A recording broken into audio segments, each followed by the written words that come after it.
There's a Lakshman and Lakshmana too. These are Duryodhan's children. Lakshman wants to marry Balram's daughter Vatsala, also called Shashirekha in some stories, but she wants to wed Arjun's son Abhimanyu.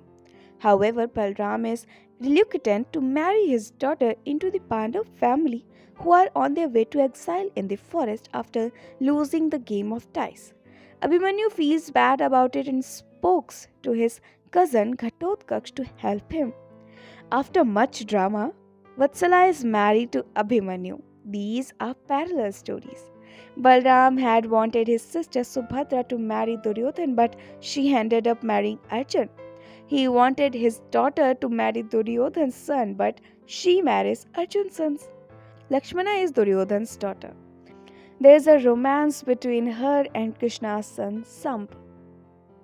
To elope with her, Samb arrives in Hastinapur where Duryodhan catches him and puts him in jail.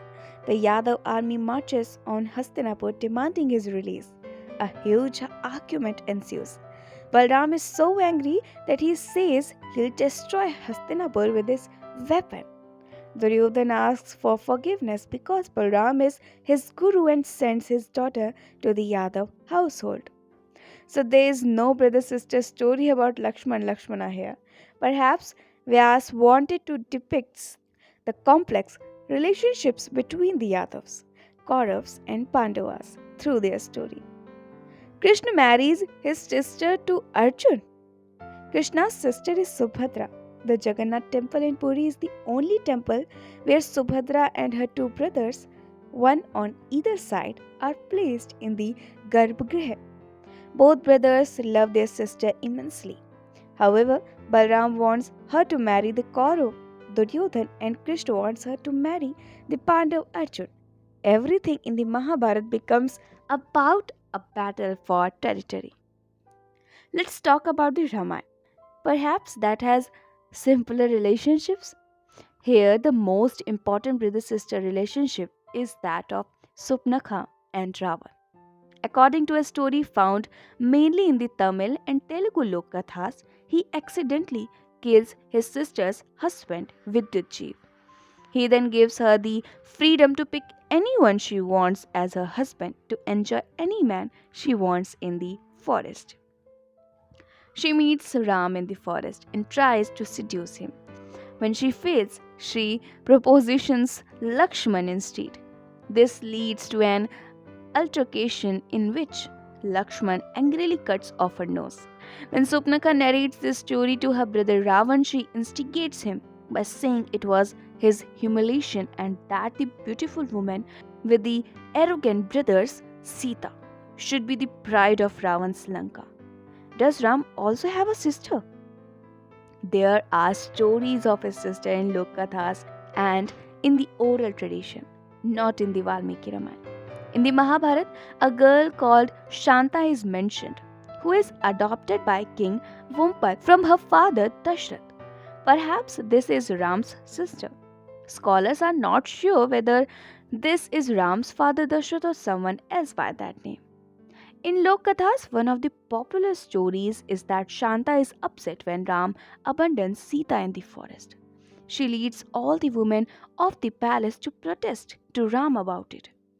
When a golden statue of Sita is brought, she considers it as an insult of Sita. When Ram's mother and everyone else keeps quiet about this, she becomes the voice of the palace woman as Ram's elder sister. There is never any talk of Shiv's family. Did he not have any brothers or sisters? Shiv is Swayambhu, so he has no brothers or sisters. In South Indian temples, it is believed that Parvati's brother is Vishnu. This is a temple tradition, not prevalent in the rest of India. At Shiv Kalyanam or Shiv's wedding, Vishnu performs the role of Parvati's brother. In the Padma Puran, Kartiki and Ganesh are said to have a sister, Ashok Sundari. It's just a brief description in an oral tradition.